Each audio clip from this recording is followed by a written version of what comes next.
Today we are going to see the up down decade counter, or it is also called as a BCD counter. So this is our trainer kit. In this trainer kit, this is our IC socket.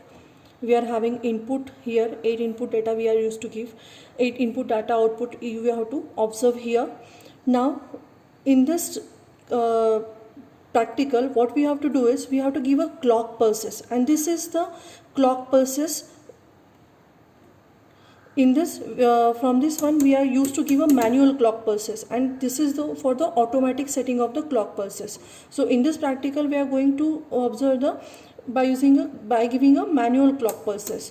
This socket is for the giving a 5 volt supply. This is to connect the ground. So I have taken 74LS192 IC. Now this is 16 pin IC. 8 input is here, 8 pin is here, and 8 pin is here side. Okay, so this is a notch. We are going to connect this IC in the socket, and we are going to lock it so that it won't slip. Now these are the counts of the pin: 1 2 3 4 5 6 7 8 9 10 11 12 13 14 15 16. So therefore this is a 16 pin IC. So first of all we are going to connect the supply. Okay, supply is given to the pin number 16. So VCC is connected to supply.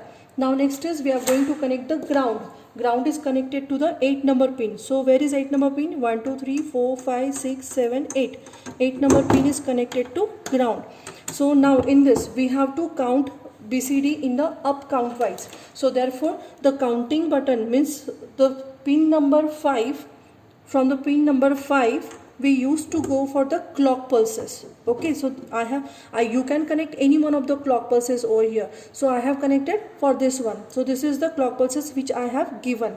Now next is we are having one more necessary requirement of this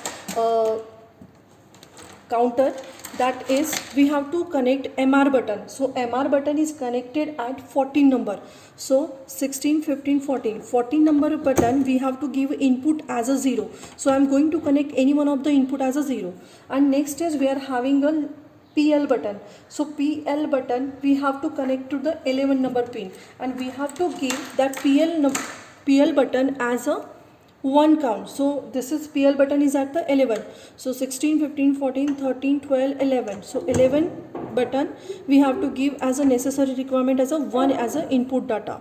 Okay, now next is we have to observe output. So from where we are going to observe the output, that will be observed from the pin number Q0 Q1 Q2 and Q3. So Q0 is connected to the pin number 3. So pin number 3 1 2 3. So 3 is a Q0. So basically Q0 is your LSB. So I am going to connect this is as a LSB. Now Q1 is given at the pin number 2. So this is next to my LSB. So 2 number pin Q2 I have given to this point. Okay, now next is pin number 6, which represents the Q2. So Q2 is connected to the pin number 6. 1 2 3 4 5 6. So in this way what we have connected right now: Q0 Q1 Q2. Now Q3 button is connected at the pin number 7. So 7 pin is connected to Q3. So 7 number is connected to Q3.